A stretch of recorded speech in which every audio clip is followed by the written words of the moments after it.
प्रणाम। मैं हूं हिमांशु द्विवेदी और स्वागत है आपका हमारी खास पेशकश चर्चा में। चर्चा के तहत आज हम उस विषय पर बात करेंगे जिसने पिछले 1.5-2 महीने से देश के माहौल को आंदोलित कर घटना घटित तो उत्तर प्रदेश में हुई, जो देश का आबादी के लिहाज से सबसे बड़ा प्रदेश है, लेकिन उसने प्रभावित पूरे देश को। एक बाहुबली होते थे, नेताजी भी होते थे, 4 बार के विधायक थे, 1 बार के सांसद थे, हत्या के मामले में जेल में गए, जेल में रहते हुए अपहरण के मामले भी उन पर दर्ज हुए।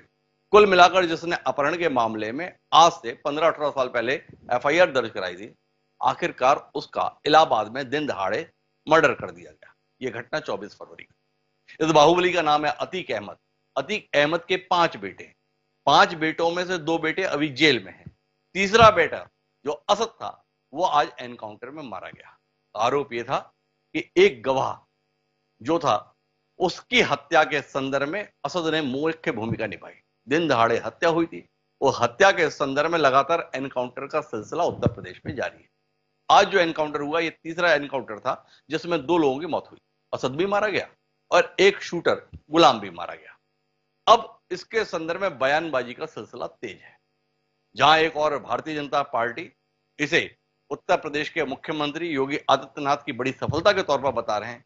यह बता रहे हैं कि देखिए कानून का राज कैसे स्थापित किया जाता है, किस तरीके से कानून के रास्ते पर अपराधियों को लाने का यह रास्ता बनाया गया है। पुलिस अपनी पीठ थपथपा रही है और बता रही है कि देखो हमने क्या कमाल का काम किया है। वहीं दूसरी ओर समाजवादी पार्टी है जिसके कभी नेताजी हुआ करते थे अतीक अहमद, उसके मुखिया हैं अखिलेश यादव। उन्होंने आपत्ति जताई है। उन्होंने कहा ये एनकाउंटर संदिग्ध है, जांच होनी चाहिए। इससे भी खुलकर बोले ओवैसी का कहना है कि यह एनकाउंटर कुछ नहीं, मुसलमानों को कर मारने की कवायद। बहुत कुछ बोले। तो आज हम इसी पर बात करेंगे। हमारे बिंदु कुछ इस प्रकार के हैं कि क्या ये एनकाउंटर ही अब इस देश में कानून का राज स्थापित करने का माध्यम बनेगा? क्या वाकई योगी आदित्यनाथ की सरकार की इसे सफलता के तौर पर देखा जाना चाहिए? जिस उमेश पाल ने अपनी अपहरण की शिकायत दर्ज कराई, उस उमेश पाल को आखिरकार जान गंवानी पड़ी। क्या उसकी जान गंवाया जाना कानून की और सरकार की विफलता के तौर पर नहीं देखा जाना चाहिए? यह एक सवाल जहन में आता है। दूसरा सवाल इस बात को लेकर जहन में आता है कि जिस बसपा विधायक राजू पाल की हत्या के संदर्भ में यह मामला चल रहा है वो 2005 की घटना है। 2005 की घटना 2023 तक अंजाम पे नहीं पहुंच सकी, केस ही चलता रहा। क्या ऐसे कानून का राज देश में स्थापित हो सकता है? कुछ लोग सवाल इस बात पर उठा रहे हैं, जिसमें ओवैसी प्रमुख हैं, कि क्या अब पुलिस ही फैसले करेगी तो अदालतें बंद कर दो। और जो अदालतें चल रही हैं वो फैसले में अगर इतना लंबा समय लेंगी तो सवाल तो उठेगा ही कि वाकई न्याय हो रहा है या न्याय के नाम पर देश में मखौल हो रहा है। सवाल बहुतेरे हैं जिनके जवाब खोजने की कोशिश आज हम इस कार्यक्रम में करेंगे। कई खास मेहमान हमारे साथ इस चर्चा का हिस्सा बनने के लिए मौजूद हैं। उनसे आपका परिचय कराएं और इस संवेदनशील मसले पर कुछ तथ्यों की पड़ताल करने की ईमानदार कोशिश करें। उससे पहले लेकिन समय आज के विचार सूत्र। हमारा आज का विचार सूत्र कहता है कि कभी भी अपने आप को सर्वोच्च मत समझो, कानून तुमसे भी ऊपर है। थॉमस फुलर के द्वारा जो यह बात कही गई थी, इसे कुछ लोग भूल जाते हैं और स्वयं को ही कानून समझ लेते हैं, खुद को ही मानव धरती पर खुदा भी समझ लेते हैं। और जब अपने आप को खुदा मान वो व्यवहार करने लगते हैं तो कुछ इसी प्रकार के हादसों के या इंसाफ की कवायद के शिकार हो जाते हैं, जिसके तहत आज अतीक अहमद का परिवार हो रहा है। इस बात को ध्यान में रखते हैं, इसके बाद अपनी चर्चा को आगे बढ़ाते हैं। हमारे साथ इस चर्चा का हिस्सा बनने के लिए 4 खास मेहमान जुड़ चुके हैं। हमारे साथ संजय चौधरी जी हैं, प्रवक्ता हैं भारतीय जनता पार्टी के। हमारे साथ राजीव माथुर जी हैं जो पूर्व आईपीएस हैं। हमारे साथ विनय कुमार सिंह जी हैं, प्रवक्ता हैं समाजवादी पार्टी के। और साथ ही इस विषय पर राय रखने के लिए हमारे साथ उत्तर प्रदेश के जाने माने वरिष्ठ पत्रकार के उपाध्याय जी हैं जो जनता टीवी उत्तर प्रदेश के संपादक भी हैं। आप सभी का स्वागत है। चर्चा की शुरुआत हम संजय चौधरी जी से करेंगे, लेकिन उससे पहले कुछ बयान सुनेंगे जो इस मसले को लेकर सामने आए हुए हैं। एक बार सुनिए उन बयानों को। कमर को तोड़ने का काम हमारी सरकार ने किया है और फिर है, इसलिए इस माफिया को मिट्टी में मिला देंगे। सरकार में चाहिए, सरकार किसकी है? गफलत में हो, ये माफिया है। बहुत बहादुर मुख्यमंत्री है, ईमानदार है। आपको लगता है नहीं, योगी आदित्यनाथ बहुत बहादुर मुख्यमंत्री है, ईमानदार है और मेहनत कर रहे हैं। और आपका परिवार कहाँ पर आ रहे हैं? आपको जान का खतरा है क्या? डर लग रहा है? कोई डर लग रहा है आपको? हमारा परिवार पूरी तरह से बर्बाद हो गया। और एक सवाल कोई कर रहा था, अरे मुंह तो दिखाइए यार, माइक की समाप्ति पहले ही हो चुकी थी, अब तो खाली रगड़ा जा रहा है। कहा जा रहा है किस कि लिए? उमेश उमेश पाल हत्याकांड पर क्या कहना है? उमेश पाल आपका परिवार के बता रहे क्या कहना है? उमेश पाल हत्याकांड पर उमेश पाल हत्याकांड में क्या कहेंगे? क्या जानू भाई, मतलब आप परिवार का ढूंढ रही है जेल पुलिस। से साजिश रची गई थी आपके द्वारा। कह रहे हैं ना, हाँ, तो हम भी तो कह रहे हैं कि हम जेल में मजहब के नाम पर एनकाउंटर करते हो। ये कानून की धज्जियां उड़ रही है, एनकाउंटर नहीं। तुम कॉन्स्टिट्यूशन का एनकाउंटर करना चाहते हो, कमजोर करना चाहते हो। फिर कोर्ट किस लिए है? अदालत किस लिए है? सीआरपीसी, आईपीसी किस लिए है? जजेस किस लिए है? पब्लिक प्रोसिक्यूटर किस लिए है? अगर तुम फैसला करोगे कि गोली से इंसाफ करेंगे तो फिर बंद कर दो अदालतों को। जजेस क्या काम करेंगे फिर? कानून की बालादस्ती, रूल ऑफ लॉ रहना चाहिए ना? नहीं, आप तय करेंगे। अरे ये काम कोर्ट का है, आपका नहीं है। आप पकड़ो मुजरिम को, कोई कत्ल करता है तो सजा दिलाओ उसको, 12 साल 14 साल लाइफ दिलाओ, मगर ले जाकर घर को बुलडोजर से तोड़ देना। उत्तर प्रदेश फेक इनकाउंटर का उत्तर प्रदेश बन गया है। उत्तर प्रदेश में फेक इनकाउंटर है।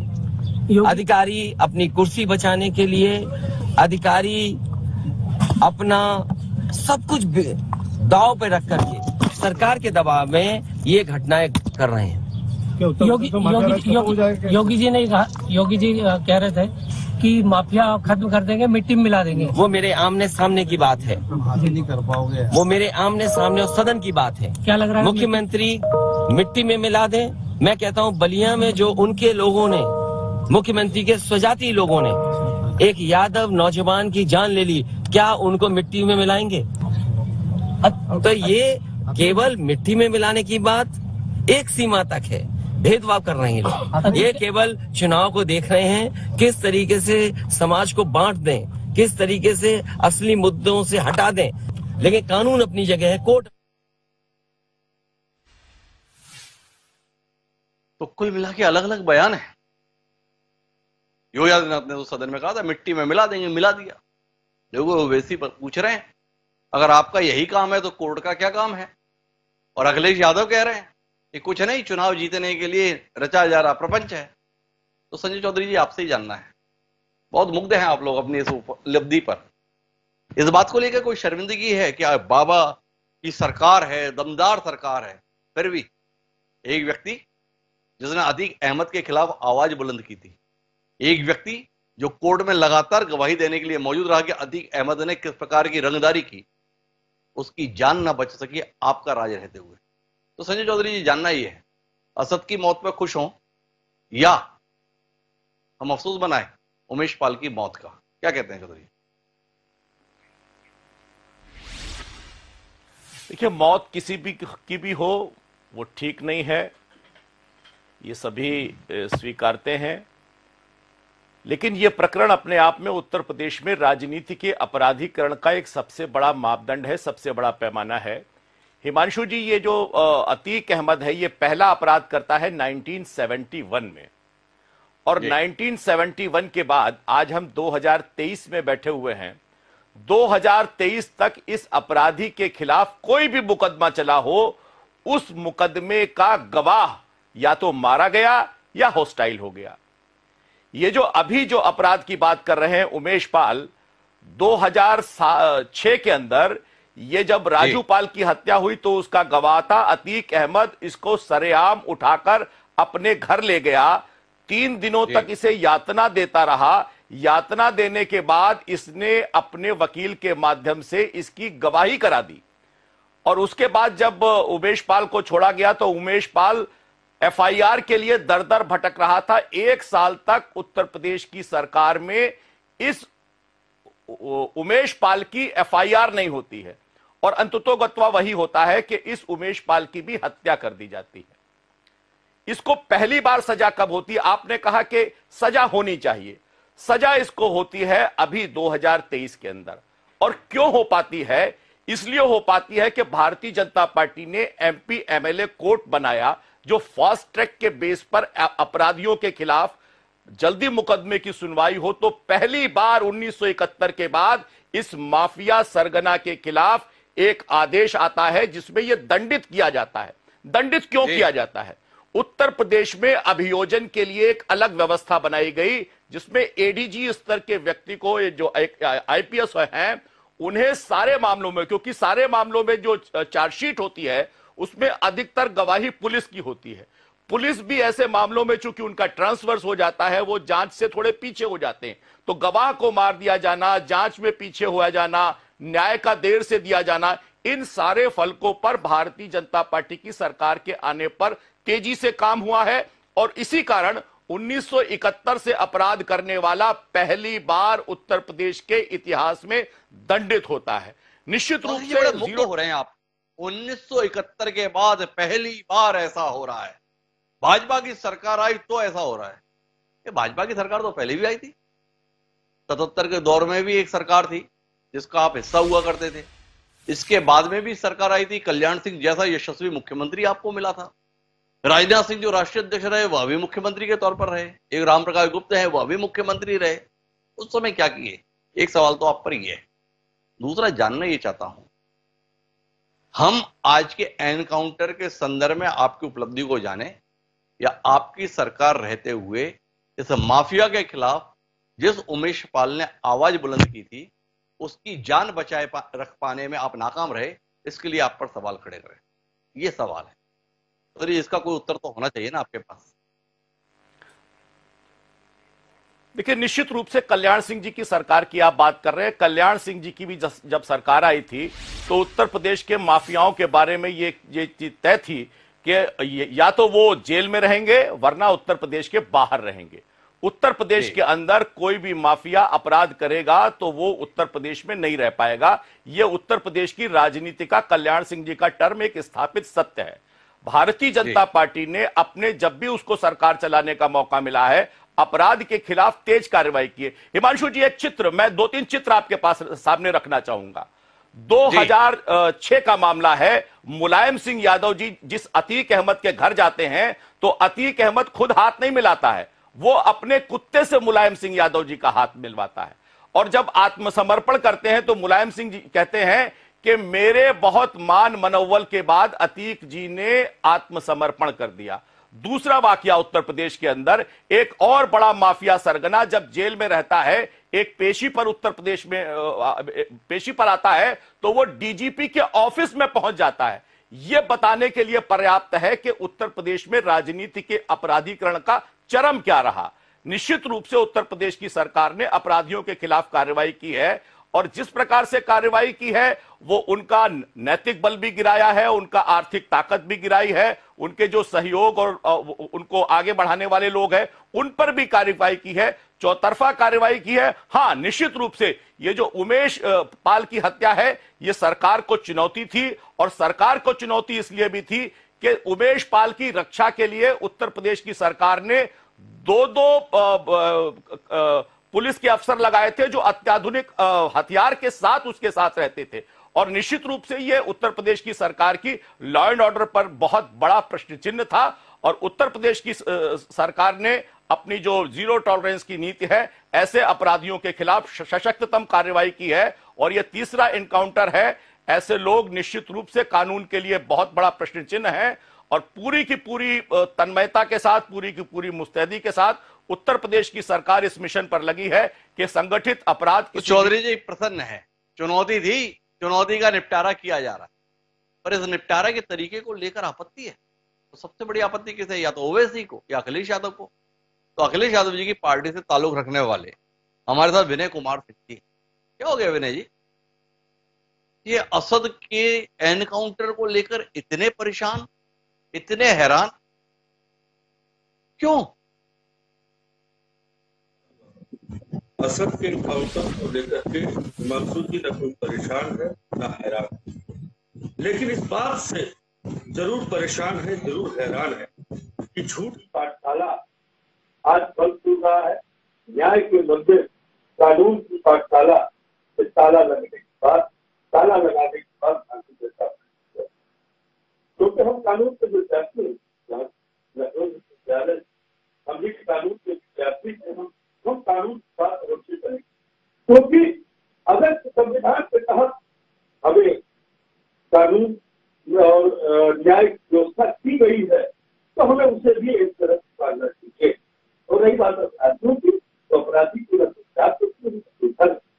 अपराधियों ने पूछताछ करके प्रयागराज घटना का अंजाम किया है, वह सबसे प्रशंसा योग्य नहीं है।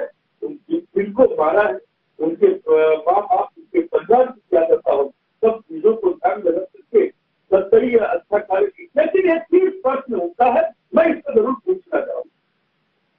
अगर जीरो टॉलरेंस की बात करते हैं कि उत्तर प्रदेश में है सबके ऊपर सबके प्रति न्याय एक समान, तो उत्तर प्रदेश के अंदर जो अपराध है, हिमांशु जी आप भी थोड़ा सा कि अपराध का विश्लेषण कैसे, हम अपराध को कैसे परिभाषित करेंगे कि फलाने अपराधी या फलाने, क्या अपराध अब जो व्यक्ति के ऊपर तमाम केसेस हैं तब तक वो 5-10 लोगों को मार नहीं देगा तब तक हम उसका अपराधी नहीं मानेंगे? क्या ऐसा नहीं किया जा सकता है कि इतना ये पक्षता से करते तो हर जिले से 10 अपराधियों की सूची बनाई जाए, जो इस तरह के अपराधी है उनके घर पर बुलडोजर चलाए जाए, जो इन प्रक्रिया है उनके खिलाफ कार्रवाई की जाए।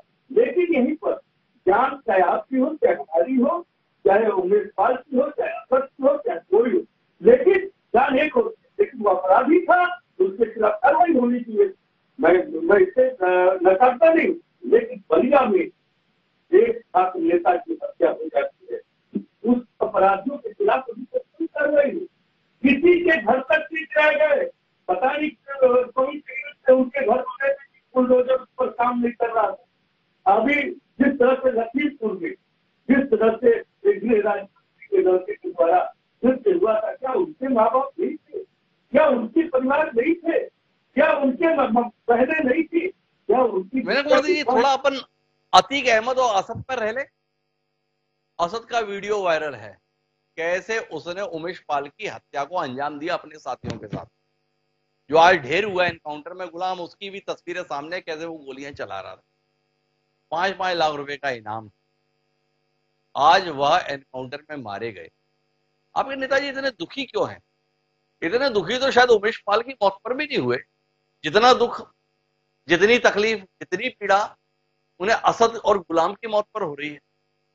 अपराधियों के संदर्भ में इतना दुख, इतनी पीड़ा आपके नेता को क्यों? क्या पुराने संबंध इतनी तकलीफ दे रहे हैं कि अतीक अहमद हमारे सांसद हुआ करते थे, हमारे विधायक हुआ करते थे, भविष्य में उनके बच्चे भी हमारे सांसद विधायक हो सकते थे, सारी संभावना नष्ट होने का इस बात का मलाल है?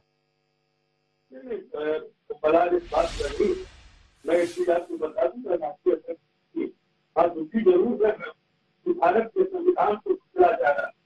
कहीं न कहीं जो न्याय प्रक्रिया है, जो गरीब और मजदूर जिसके सहारे न्याय पाते हैं, उनको बंद करने की बात की जा रही है। क्योंकि इससे दुख इस बात का है, क्योंकि देखिए एक इनकाउंटर ऐसा तो है नहीं कि आपने देखा नहीं, माननीय न्यायालयों ने इसका निर्णय नहीं किया है, तमाम ऐसे इनकाउंटर में अगर मान लीजिए कानून हमारे यहाँ कानून है, कानून का राज है, कानून का राज आप सकता है। हम मान लीजिए हम कोई हमारे खिलाफ कार्रवाई करता है तो तुरंत उनके खिलाफ कार्रवाई करते, अगर मैं वो कानून अपने हाथ में ले। तो कुल मिला के विनय कुमार सिंह जी बता रहे हैं ये एनकाउंटर सही नहीं है, फेक एनकाउंटर के संदर्भ में। मेरे साथ में राजीव माथुर जी हैं, बहुत बड़े अधिकारी रहे हैं पुलिस विभाग के, डीजी स्तर के अधिकारी रहे हैं, लाल बहादुर शास्त्री अकेडमी में कई आईपीएस को तैयार करने का काम भी राजीव माथुर साहब ने किया।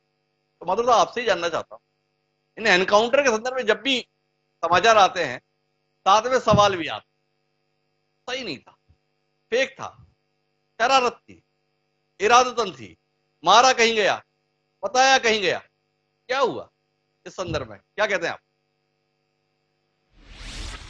हकीकत तो है कि जब भी एनकाउंटर्स होते हैं तो इस तरह के प्रश्न चिन्ह लगना स्वाभाविक है, और ये हमारी स्वस्थ डेमोक्रेसी का परिचायक है इस तरह के प्रश्न लगना। और ये हमारे स्वस्थ कानून व्यवस्था की स्थिति का भी परिचायक है। इस तरह के प्रश्न लगे। मुझको ये मालूम है कि जब भी कोई पुलिस वाला एनकाउंटर के लिए उद्यत होता है तो उसको जो रिस्क है, जो पर्सनल रिस्क वो ले रहा है, उससे वो भली भांति परिचित होता है। और आपको याद होगा कि कुछ साल पहले बेंगलोर में जो रेपिस्ट्स थे, जिनका कोई कानून उनके आगे एक प्रकार से हैदराबाद में, और क्या हुआ, उनका जनता ने उनको तालियां बजाई, पूरे देश ने उनको वाहवाही दी, उनको मालाएं पहनाई गई। मगर आज वो कहाँ है? जनता भूल गई है। किसी ने उसके बारे में बताया नहीं मीडिया ने कि वो तीनों के तीनों जेल में हैं और उनका परिवार और वो खुद बुरी तरह से बहुत बहुत प्रताड़ित महसूस कर रहे हैं अपने आप। तो देश ने तालियां बजाई, पूरे देश ने तालियां बजाई, बहुत खुश थे, सारी लेडीज बहुत खुश थी, पूरा आधा हिंदुस्तान खुश था जो कि महिलाएं थी। मगर आज उनका हश्र क्या है? तो हर पुलिस वाला जो इस तरह का एनकाउंटर लेता है उसको मालूम है वो किस तरह की एक रिस्क ले रहा है। तो कोई आसानी से इस तरह का रिस्क लेता नहीं है।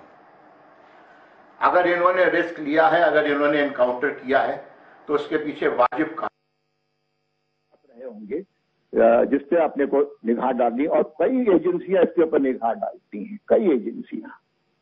जी, पर राजीव माथुर साहब, मेरे सवाल 2-3 हैं और ये सवाल हर तरफ से आ रहे हैं। एक तरफ सत्तारूढ़ दल के प्रति झुकाव रखने वाले लोग हैं जो कह रहे हैं कि देखो बाबा ने क्या कमाल का काम किया। योगी आदित्यनाथ के राज में अपराधियों की खैर नहीं है, या तो राज्य छोड़ देंगे या दुनिया छोड़ देंगे। देखो छोड़ दी ना, इससे पहले विकास दुबे का मसला था, एनकाउंटर की लंबी शंका। इस घटना के संदर्भ में 24 फरवरी को यह घटना हुई है। एक एनकाउंटर 27 फरवरी को हुआ, दूसरा एनकाउंटर 6 मार्च को हुआ और तीसरा एनकाउंटर आज में 2 लोग मारे गए। आपके पास तो इतना लंबा तजुर्बा है, ये वाकई मुठभेड़ में मारे जा रहे हैं या पुलिस ने तय कर लिया है? जैसे इनके कर्म है, इनको सांस लेने का अधिकार।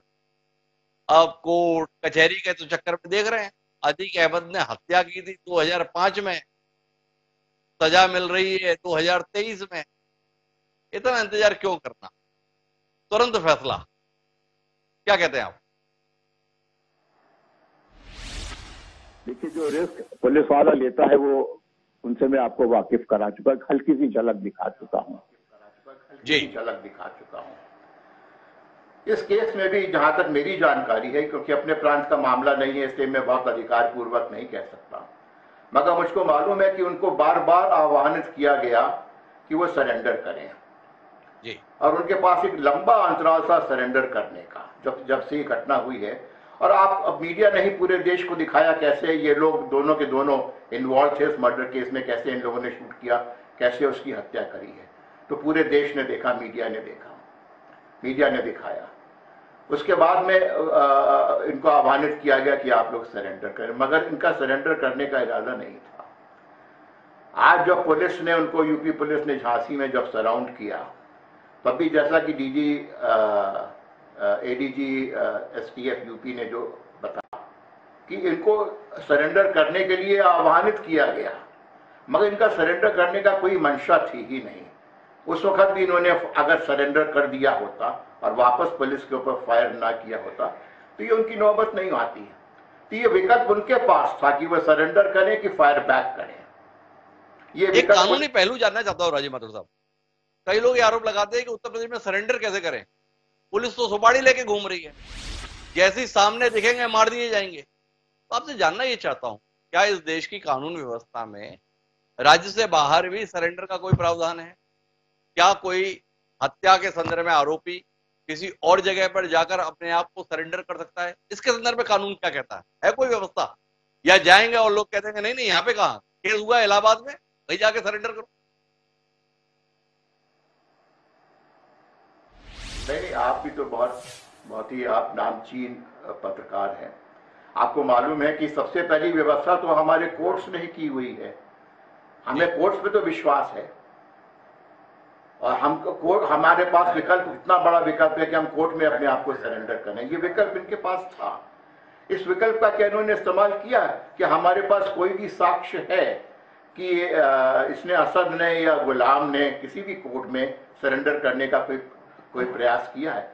ऐसा कोई साक्ष्य अगर है तो अभी तक हमारे सामने आया नहीं, देश के सामने आया नहीं है। यह बड़ी महत्वपूर्ण बात। जो राजनेता धर्म के आधार पर बता रहे हैं कि शरारत के तहत, साजिश के तहत एनकाउंटर किए जा रहे हैं, एक बजना बता रहा है कि ये फेक एनकाउंटर है, वो ये नहीं बता रहे अगर ये इतने ही मासूम, ये वाकई निरपराध है, ये अगर कसूरवार नहीं, तो इतना समय गुजर जाने के बाद भी सरेंडर क्यों नहीं किए? तो छिपे हुए थे, तो कुछ और करने की कोशिश में। तो इस संदर्भ में जानकारी के लिए साथ में के उपाध्याय जी उत्तर प्रदेश के हर घटना से वाकिफ रहते हैं, उनसे समझने की कोशिश करते हैं। सच क्या है के उपाध्याय जी? आपने देखा अखिलेश यादव कितनी तकलीफ में है, कितनी परेशानी में है, कितनी पीड़ा में है। वाकई जाती हो गई आज, क्या कुछ और कहानी है? बताइए। नहीं, देखिए हिमांशु जी, ये इसके दो पहलू है। एक तो कानून का पहलू ये है कि इनको जो है अरेस्ट करना चाहिए था और इनका एनकाउंटर नहीं करना चाहिए था। लेकिन जैसा कि माथुर साहब बता रहे थे कि इसमें पूरी एक कहानी चली है, पैरेलल चली है। जिस दिन से उमेश पाल की हत्या हुई है उस दिन के बाद से इनके लिए सर्च टीम भेजी गई, इनके घरों को देखा गया, फिर जो इनके घर थे उन पर बुलडोजर चलाया गया सर्च के दौरान ही। इनका इनाम पहले 50,000 था, फिर 1 लाख हुआ, 2.5 लाख हुआ और फिर 5 लाख किया गया। यानी पुलिस लगातार ये करती रही कि हम प्रयास कर रहे हैं, ये मिल नहीं रहे, और हमने 5 लाख रुपए जिंदा या मुर्दा पकड़ने के लिए घोषित कर दिए। यानी जो कानून की प्रक्रिया होती है, स्पेशलिस्ट है, 155 से ज्यादा वो एनकाउंटर कर चुके हैं। तो ये दूसरी बात एक और समझनी होगी कि इसके मरने पे आज इतने व्यापारियों के, इतने लोगों के फोन आए हैं, इतने, चूंकि मैं यहाँ यूपी में हूँ और देख रहा हूँ कितने व्हाट्सएप और ये आज पूरा लोकल सोशल मीडिया भरा पड़ा है, क्योंकि ये वाकई बहुत दुर्दांत था। मुझे इनके वाकई याद है, ये फोन कर देते थे कि इतना पैसा भिजवाना है, तो वो भिजवाना ही था, चाहे वो डॉक्टर हो, इंजीनियर हो या सरकारी अधिकारी हो। एक वाकया है, बहुत कुछ साल पहले का ही है, कि एक हजरतगंज में एक दुकान थी, मैं व्यापारी का नाम नहीं लूंगा, उसके घर पर 50-60 लोग बंदूकधारी जाते हैं। वो बताते हैं हम अतीक के लोग हैं, और उन्होंने कहा कि आपने रायबरेली रोड पर जो जमीन ली है, वो जमीन आपने 1200 रुपए स्क्वायर फीट से ली है, उस पर तो हमारी निगाह थी, हम लेंगे। तो उसने कहा भाई आप ले लो। तो उन्होंने उससे वो जमीन जो 1200 रुपए स्क्वायर फीट में ली थी, 600 रुपए स्क्वायर फीट में लिखवाई। उनके पत्नी बच्चों को उन्होंने कैद रखा। इस तरह के जुल्म एक नहीं है, इनके हजारों है, इसलिए इनके साथ कोई सिंपैथी नहीं है।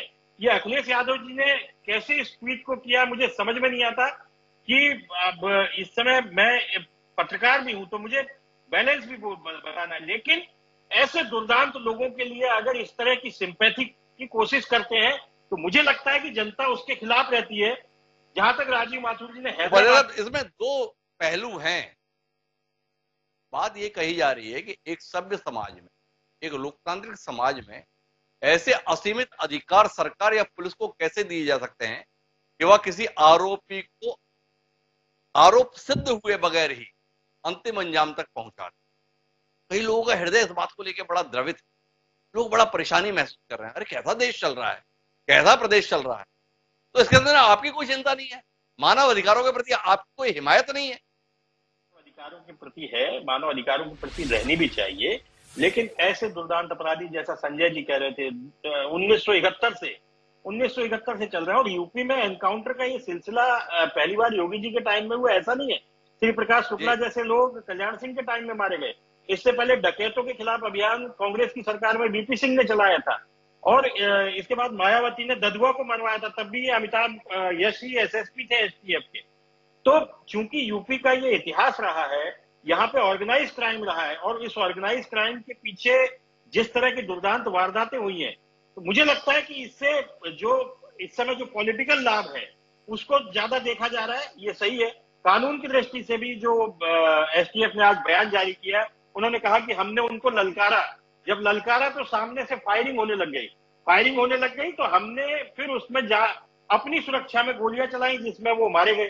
तो पुलिस ने उपाध्याय जी, आप तो इतने अनुभवी पत्रकार हैं, जितने भी एनकाउंटर होते हैं उसमें कहानी यही होती, हमने ललकारा, हमने चेतावनी दी, उन्होंने उसके जवाब में फायरिंग कर दी और हमने आत्मरक्षा में गोली चला दी। कोई भी एनकाउंटर आपने ये देखा है क्या? वो भाग रहे तो हमने सीधे गोली चला दी। पुलिस की एनकाउंटर की कहानी में हमेशा ये लिखा जाता है। पर आप उस फर्क को देखिए, इस एनकाउंटर को सरकार उपलब्धि के तौर पर प्रचारित कर, देखो अगर उत्तर प्रदेश में अपराध करोगे तो इस हर्ष को प्राप्त, लोग इस बात को लेकर कि फिर अदालतों की जरूरत है। आपने देखा नहीं ओवैसी जैसा नेता कितना द्रवित हो रहा है, सवाल उठा रहा है, संविधान को हटा दीजिए, फिर कोर्ट कचहरी बंद कर दीजिए, जजों की जरूरत नहीं है। तो आपको ओवैसी की बात सुनाई नहीं दे रही क्या उपाध्याय? इस पर कुछ नहीं कहेंगे आप? नहीं, देखिए मैं एक एग्जांपल देता हूं। मैं 2002 में एक यूपी के ही बड़े अखबार में संपादक था और उस समय मेरठ में एक ऐसा ही एनकाउंटर हुआ था और बहुत दुर्दांत अपराधी था वो। नाम मैं अखबार का भी नहीं लूंगा, अभी वो चूंकि प्रसंग नहीं है, लेकिन एनकाउंटर की घटना है। तो उसके बाद चूंकि वो फेक एनकाउंटर था, ऑलमोस्ट फेक एनकाउंटर था, ये प्रमाणित था कि पुलिस ने उसको पहले गिरफ्तार कर लिया था और उसके बाद उसे मारा गया। ज्यादातर केसों में यही होता है, 90% केसों में यही होता है। उसके बाद एक मुहिम चलाई क्राइम रिपोर्टर्स ने कि ये जो है फेक एनकाउंटर साबित करने में अखबार जुट गया। 2-3 दिन स्टोरी आई, चौथे दिन उस क्षेत्र के सारे व्यापारी, सारी महिलाएं अखबार के दफ्तर में आ गई, घेराव कर दिया, बोले ये सही मरा हो या गलत मरा हो, लेकिन इसकी वजह से हम सारे लोग परेशान थे। हमारे बच्चे का अपहरण हुआ था, एक बच्चे की हत्या हो गई थी, उसमें मारा गया था, मेरे पति की हत्या हो गई थी, तो लिहाजा वो स्टोरी बंद करनी पड़ी। तो कई बार ये भी देखना पड़ता है कि ये जो बात कही है ना, वही असल में हमने कार्यक्रम की शुरुआत में भी कही। अदालतों के संदर्भ में हम देखते तो बड़ी उम्मीद के साथ, पर अदालतें जो इंतजार कराती हैं उसके बाद में पुलिस की ऐसी कार्रवाई ही जायज। क्या करें? अब अतीक अहमद के संदर्भ में 1971 के किस्से हमें संजय चौधरी जी सुना रहे हैं। जिस राजू पाल की हत्या को लेकर जेल में है वो 2005 की घटना है। अपहरण के संदर्भ में फैसला आ गया, लेकिन हत्या के संदर्भ में क्या हुआ अभी तक इंतजार है। अब ऐसे इंतजार के बीच में अगर पुलिस के द्वारा एनकाउंटर की कार्रवाई की जाती है तो समाज तालियां बजाएगा ही।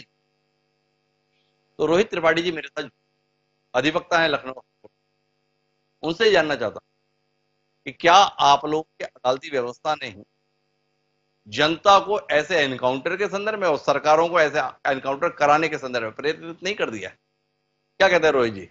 अदालतें अपना दायित्व निभाने में नाकाम रह रही हैं, इसलिए अब सरकार और पुलिस से ही अदालत के काम की अपेक्षा समाज की हो गई है। नहीं, ऐसा नहीं है जी, ऐसा नहीं है। न्याय की तरफ लोगों के रहता है नजरें, पर आज जो भी हुआ वो इसमें ये भी हो सकता है कि पुलिस के ऊपर उन्होंने क्रॉस फायरिंग की हो, ये जो भी है।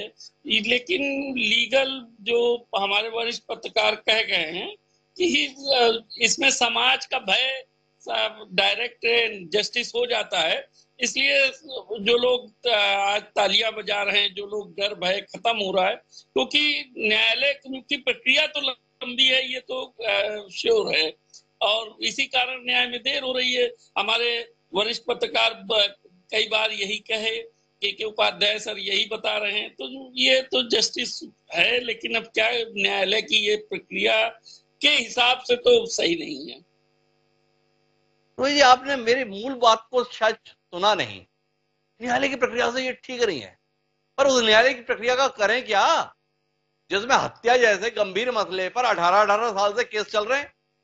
वो उमेश बाल ने शिकायत की मेरा अपहरण हुआ, मुझे धमकाया गया, आखिरकार उमेश पाल जान से चला गया, पर उसकी शिकायत में फैसला नहीं आया 17 साल बाद, 15 साल बाद। तो यही अदालतें हैं, यही न्याय है, यही देश में लोकतंत्र को मजबूत करेगा, ऐसा वकील के तौर पर, अधिवक्ता के तौर पर, अभिभाषक के तौर पर आपको मानना है? इसमें ये आप सही कह रहे हैं कि डिले हो रहा है, ये प्रक्रिया तो डिले हो ही गई है, लेकिन ये भी थोड़ा सा है कि गवर्नमेंट काउंसिल उसमें डिले है, न्याय डिले हो रहा है, और जिसने पिटीशन की, जिसने मुकदमा वो थे जो मुकदमा का जिन्होंने किया था, उनको भी जो है थोड़ा सा न्याय पे ये कर सकते थे, एक्सपीडाइट करा सकते थे अपने मुकदमे को, लेकिन नहीं किया होगा, तभी इतना देर हुआ। नहीं तो एक गलती जो है उमेश पाल की है, वो अपने केस को ढंग से तेजी से सुनवाई नहीं करा सकते। और इससे भी बड़ी गलती तो वो राजू पाल जी की है, जो विधायक हुआ करते थे, ऊपर चले गए, ऊपर से नीचे नहीं आए भाई अपने केस की जल्दी पैरवी कराने के लिए। ठीक कह रहे रोहित त्रिपाठी जी, आपकी सारी गलती आम जनता की होती है, सरकार की, पुलिस की, वकील की कोई गलती थोड़ी होती है। पर बहरहाल मुझे जाना तो है संजय चौधरी जी के पास, लेकिन विनय कुमार सिंह जी काफी देर से हस्तक्षेप करना चाह रहे हैं। एक बार विनय जी की बात सुनते हैं। इस चर्चा में हो सकता है उन्हें कुछ बात आपत्तिजनक लगी हो, कोई बात तथ्यगत रूप से उन्हें ठीक ना लगी हो। जी विनय जी, आपका हस्तक्षेप। पहली बात तो मैं आपकी बार बार जो आप कह रहे हैं, माननीय राष्ट्रीय अध्यक्ष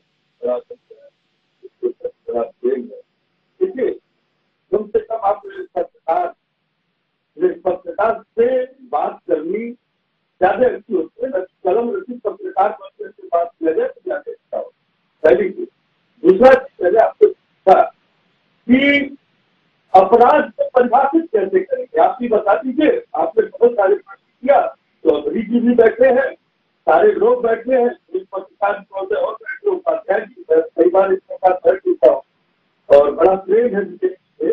आप बता दीजिए अपराध परिभाषित है, आपने न्याय को चैलेंज कर दिया, आपने न्याय प्रक्रिया को चैलेंज कर दिया, आपने जज को चैलेंज कर दिया, आपने कह दिया न्यायालय की आवश्यकता नहीं है, जज की कोई आवश्यकता नहीं है, हम खुद निर्णय लेंगे, सरकार उस पर कार्रवाई करेंगे, चलिए बढ़िया है। आपने अच्छा विनय जी, एक ज्ञान की बात बताइए। आप बात तो बड़ी तार्किक तरीके से कर रहे हैं, बड़ी दमदार आवाज से कर रहे हैं, मैं बड़ा मुरीद हो रहा हूं आपका। वीडियो आया हुआ है जिसमें अतीक अहमद का बेटा उमेश पाल पे गोलियां चला रहा है। ये गुलाम जो आज मारा गया ना, वो भी गोलियां चला रहा है। वीडियो है, पुलिस के द्वारा आरोपी वो भी घोषित किए गए हैं, इनाम भी घोषित किया हुआ है। अगर ये वाकई निर्दोष थे, वाकई निरपराध थे, तो वाकई बेकसूर थे, तो राजीव माथुर जी ने सवाल उठाया ना, सरेंडर क्यों नहीं कर दिया? और आप जैसे हितैषी भी मौजूद थे, वह उन्हें डर लग रहा था अखिलेश यादव जी ही ले जाके सरेंडर करा देते, वह उनका तो सद्भाव दिख रहा है, उन्होंने क्यों नहीं करा दिया? आज सवाल उठा रहे हैं, गलत हुआ फेक काउंटर। तो असद के बचाव के लिए उसे सरेंडर की प्रक्रिया को अंजाम देने के लिए अखिलेश जी या उनकी पार्टी ने कोई भूमिका क्यों नहीं निभाई?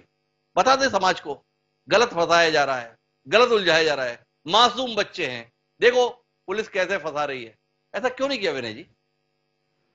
देखिए, जिस तरह से आप इसको डिस्क्राइब कर रहे हैं, इसे साथ आप कुछ होता दिखाई दे रहा है। आपको भारतीय जनता पार्टी का चैनल से प्रचार चैनल से देना चाहिए। हम कितना महिला मंडल करें, बहुत महिला मंडल। मैं आपसे पूछ कह रहा हूँ, उस पर आप बताने का प्रयास नहीं कर रहे। मैं आपसे बार बार पूछ रहा हूँ कि आप अपराध को डिस्क्राइब कैसे करें, परिभाषित कैसे करें। एक अपराधी के ऊपर 52 केस है, जब 10 लोगों की हत्या कर देगा तभी आप मानेंगे वो अपराधी है, तभी आप कहेंगे वो अपराधी है।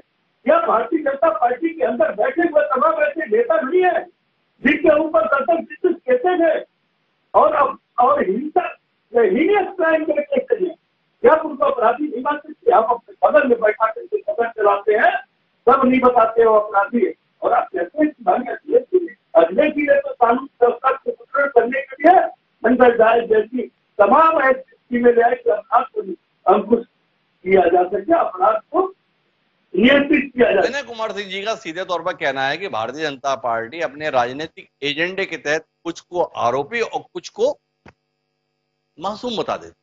संजय चौधरी जी, आपके ऊपर सवाल है विनय कुमार सिंह के। उनका कहना है कि अपने साथ जो जुड़े हुए लोग हैं उन्हें तो सदन में बिठाते हो, बाकी लोगों को एनकाउंटर के तहत दूबर भिजवाते हो। क्या कह रहा है आपका इस आरोप? देखिए, ये केस तो ऐसा है हिमांशु जी, जिसको मैं समझता हूं कि कोई अगर आंख में मोतियाबिंद हो तब भी वो देख सकता है कि कैसे वो व्यक्ति अपनी कार से निकल रहा है, कार से निकलने के बाद अपने पिता की के खिलाफ जो गवाही दे रहा है उसको मार रहा है। मैं समझता हूं इससे आई ओपनिंग केस कोई हो ही नहीं सकता, जिसको पूरी मैं समझता हूं भारत ने देख लिया होगा इस वीडियो को। और उसके पक्ष में भी समाजवादी पार्टी के मित्र तर्क कर रहे हैं, ओवैसी साहब भी तर्क कर रहे हैं। अरे ओवैसी साहब तो कानून के बहुत बड़े ज्ञाता हैं, उनको भी अगर ये लग रहा था कि इस मामले में है तो अपने पास बुलाते, सुप्रीम कोर्ट ले जाते। मामले में पैरवी नहीं कर रहे हैं, उनकी शिकायत है कि आपकी सरकार खास तौर पर मुसलमानों को चिन्हित करके कार्रवाई कर देगा। मुसलमान के द्वारा कोई ये कार्रवाई हो गई, ऐसा कोई अपराध हो गया, तो उसके संदर्भ में सी एंड शूट वाला फॉर्मूला है। और अगर आपसे जुड़े हुए लोग हैं तो उन्हें सहूलियत है, उन्हें संसद में भी भिजवाने का, विधानसभा में भी पहुंचाने का, और ज्यादा ही अनुकंपा हुई तो विधान परिषद भी पहुंचा देने का इंतजाम आपके द्वारा कर दिया जाता है। हमारे जो मित्र हैं विनय कुमार सिंह जी, समाजवादी पार्टी के प्रवक्ता, वो आपके इन तौर तरीकों को लेकर सवाल उठते हैं। उनका कहना है ये भाजपा वाले सिलेक्टिव होकर अपराध के संदर्भ में कार्रवाई करते हैं। क्या कहते हैं संजय जी इन आरोपों के संदर्भ में? लंबी फेहरिस्त है आपकी पार्टी के सम्मानीय विधायकों की और सांसदों की अपराधों में लिप्त होने की। तो विनय कुमार सिंह की बात को सिरे से खारिज तो नहीं कर सकते ना भाई? देखिए हिमांशु जी, मैं इनको भी याद दिलाना चाहूंगा और मैं समझता हूं कि आपके माध्यम से उन तक ये बात पहुंचेगी। जिस एमपी एमएलए कोर्ट की बात हो रही है उत्तर प्रदेश में, उसमें 7 विधायक जो हैं वो अयोग्य घोषित हुए हैं और उन 7 में से 4 विधायक भारतीय जनता पार्टी के हैं। तो ये इस बात को बताने के लिए पर्याप्त है कि जब कानून अपना काम कर रहा है तो उसमें भारतीय जनता पार्टी के लोगों को भी नहीं बख्श रहा। जब भाजपा की सरकार में पैरवी हो रही है तो अगर भाजपा के लोग गड़बड़ कर रहे हैं तो वो भी उसमें दंडित घोषित कर रहे हैं। दूसरा, मायावती और अखिलेश जी के ट्वीट में एक बिटवीन दी लाइंस आप पढ़िए तो मायावती जी कहते हैं कि लोगों को लगता है कि विकास दुबे कांड के दोहराए जाने की उनकी आशंका सच साबित हुई। ये विकास दुबे का कांड है, ये सुप्रीम कोर्ट तक पहुंचा था और सुप्रीम कोर्ट ने पूरे इस जो कांड में जिसमें वो गाड़ी पलटी थी, सुप्रीम कोर्ट ने पूरी जांच के बाद कहा कि ये इनकाउंटर ठीक था। ये सुप्रीम कोर्ट ने कहा है। और कोई भी इनकाउंटर होता है उसकी मजिस्ट्रेटिव जांच होती है और मानवाधिकार आयोग की एक टीम भी आती है।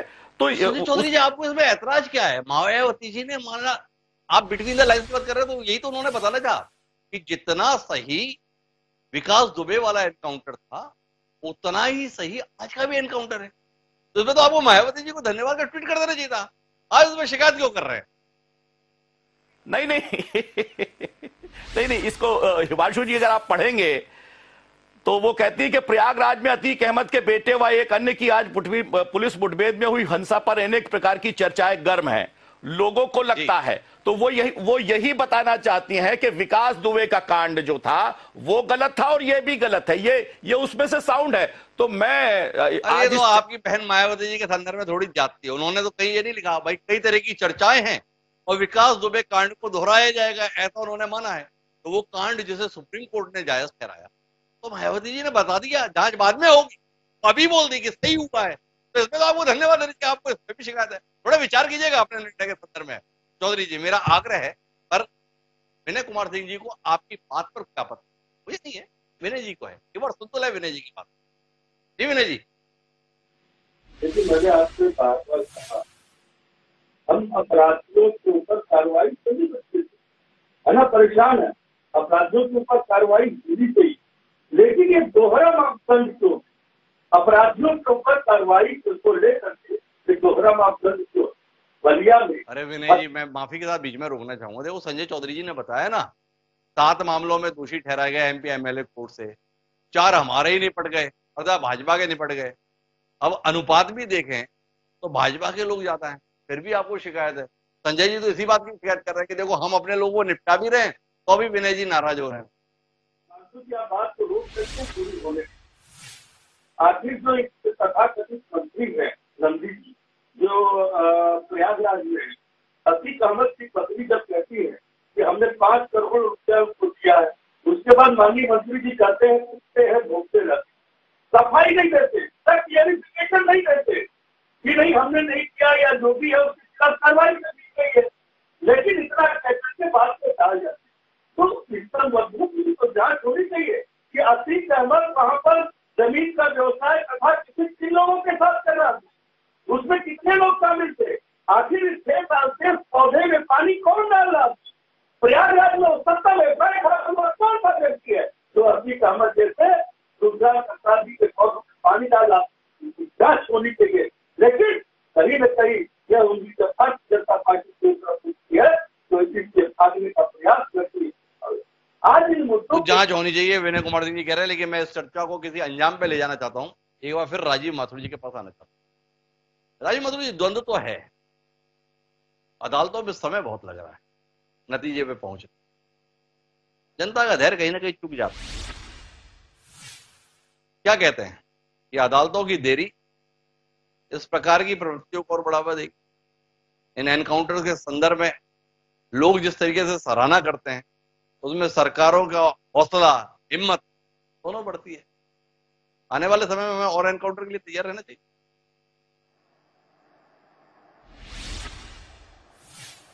नहीं, ऐसा है कि हम किसी भी सूरत में कानून को अपने हाथ में नहीं ले सकते। हम न्यायालय की भूमिका अदा नहीं कर सकते। ये जो भी एनकाउंटर है ये कानूनी प्रावधान है एनकाउंटर का, इसलिए उसी कानूनी प्रावधान के अंतर्गत ये एनकाउंटर किए जा सकते हैं। उसके आगे अगर पुलिस वाला करता तो फिर वो मर्डरर कहलाएगा। जहां तक अदालतों का सवाल है, मैं आपसे जनरली इस बात से सहमत हूं कि अदालतों में न्याय में प्रक्रिया में विलंब हो रहा है। इसके लिए हमें आपको तो ध्यान देना ही होगा। हमारे आदरणीय सुप्रीम कोर्ट को, ऑनरेबल सुप्रीम कोर्ट को और ऑनरेबल हाई कोर्ट को इस मसले पर, हमारे लॉ कमीशन को इस मसले पर जरूर चर्चा और बहुत गहन चर्चा करनी चाहिए कि आखिर यही सिस्टम जब इंग्लैंड से लाया गया यहाँ पर, ये सिस्टम आपको ख्याल होगा ये हमने अपने लिए खुद नहीं बनाया था। ये अंग्रेजों ने हमारे लिए पूरा आईपीसी, सीआरपीसी किसका बनाया हुआ है? ये अंग्रेजों का बनाया हुआ है। ये जजेस, ये सेशंस कोर्ट, ये हाई कोर्ट, ये सुप्रीम कोर्ट किसके बनाए हुए? ये अंग्रेजों के बनाए हुए हैं। मगर मैंने तमाम केसेस को देखा कि जब ब्रिटिश इंडिया थी, जब हमारे ही लोग जब अंग्रेजी हुकूमत के खिलाफ जब बगावत करते थे तो उनको सजा, मृत्युदंड सुनाने में उनके कोर्ट्स महीनों में फैसला दे देते थे।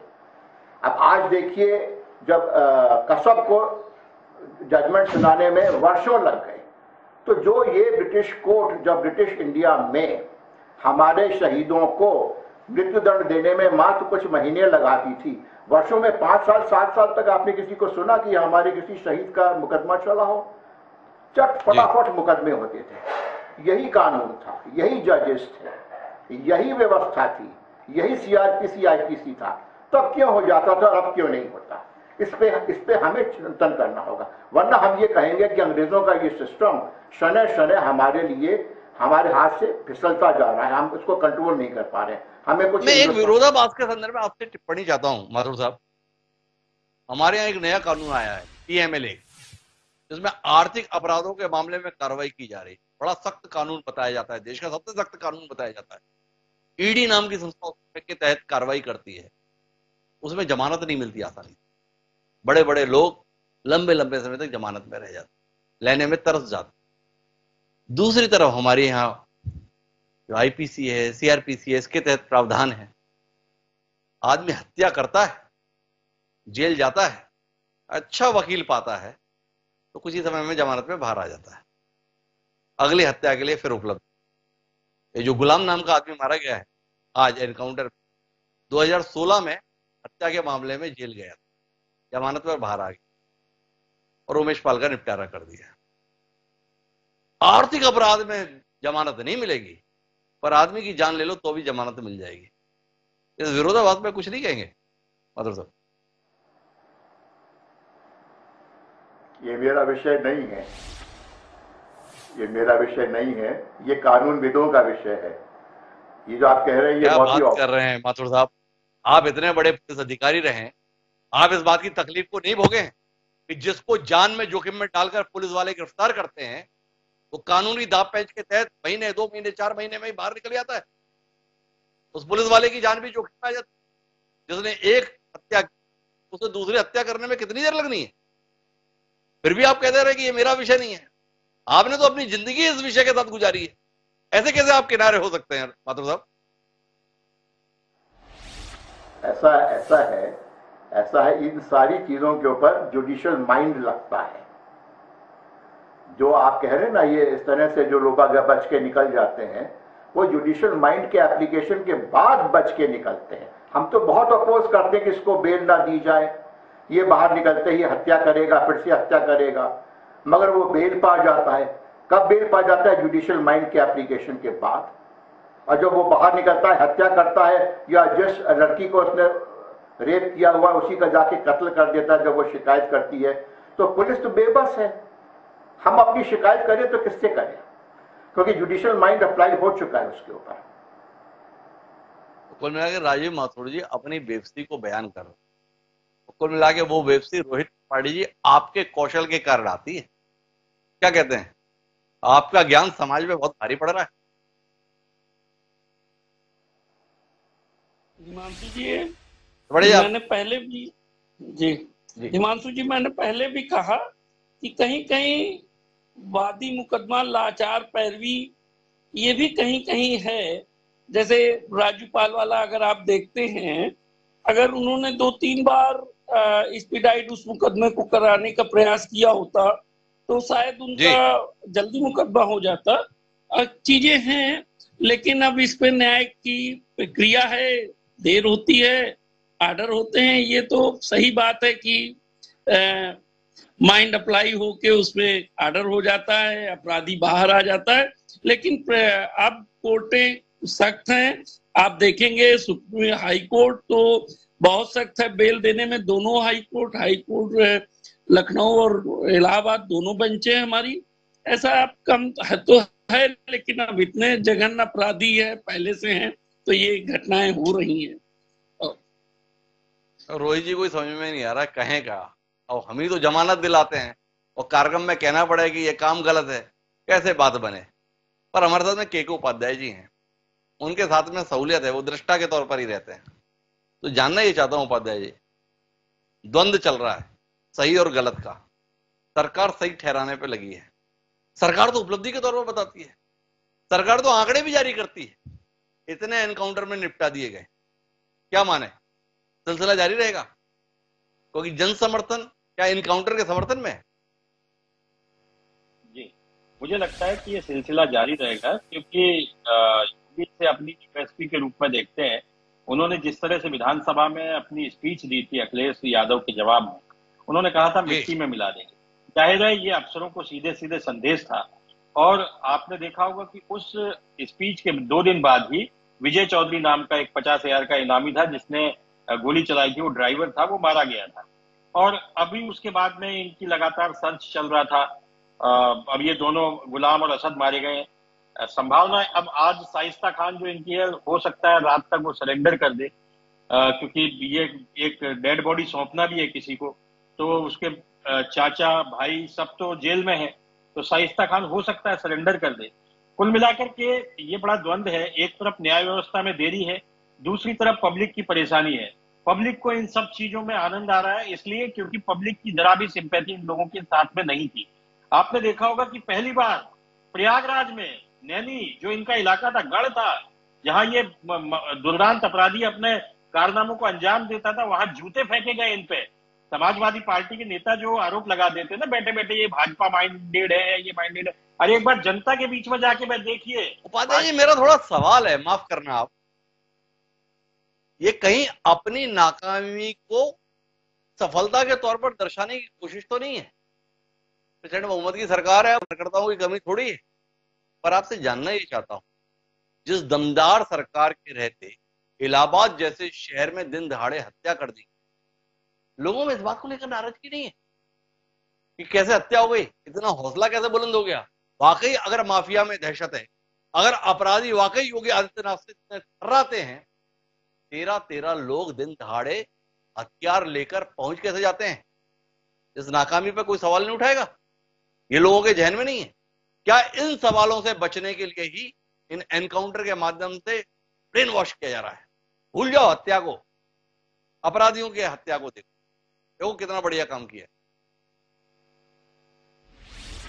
नहीं हिमांशु जी, बात आपकी सही है, आपकी बात एकदम सही है कि जो हत्याएं हुई, जाहिर है वो पुलिस के, उमेश पाल की हत्या पुलिस के लिए चुनौती थी और कानून व्यवस्था में एक बड़ा प्रश्न चिन्ह था कि एक गवाह जिसकी सुरक्षा में 2 गनर लगे हुए हैं, वो भी हाई लेवल के गनर लगे हुए हैं, उन गनरों की भी हत्या हो जाती है और उमेश पाल की भी हत्या हो जाती है।